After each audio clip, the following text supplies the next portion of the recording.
Friends అందరూ ఎలాగున్నారు? బాగున్నానా? నేనైతే ఈరోజు చికెన్ కర్రీ చేస్తున్నాను.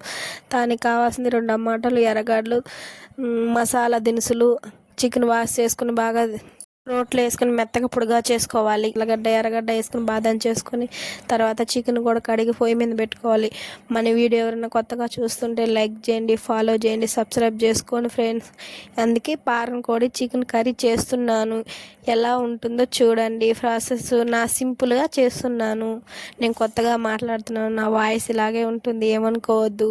పారం కోడి బాగా కలబెట్టుకొని ఉప్పు పసుపు వేసుకొని కలబెట్టుకోవాలి. తర్వాత పసుపు వేసుకోవాలి కొద్దిగా. తర్వాత బాగా ఉడికిపోయిన తర్వాత బాండ్లు పెట్టుకొని తగినంత ఆయిల్ వేసుకొని ఆవాలు వేసుకొని ఆవాలు బాగా కాగిన తర్వాత ఎర్రగడ్డలు వేసుకొని బాగా వాడ్చుకోవాలి.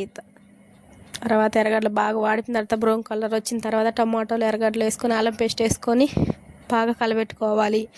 తర్వాత బాగా వాడిపోయిన తర్వాత చికెన్ వేసుకోవాలి. మనం ఉడక పెట్టుకున్న చికెన్ వేసుకోవాలి. తర్వాత బాగా కలబెట్టుకొని తగినంత నీళ్ళు వేసుకొని సరిపోయేంత కారం వేసుకొని బాగా ఉడకనిచ్చుకోవాలి. తర్వాత మనం దంచి పెట్టుకున్న మసాలా వేసుకొని బాగా ఉడికిన తర్వాత మసాలా అన్నీ వేసుకొని బాగా కలబెట్టుకోవాలి.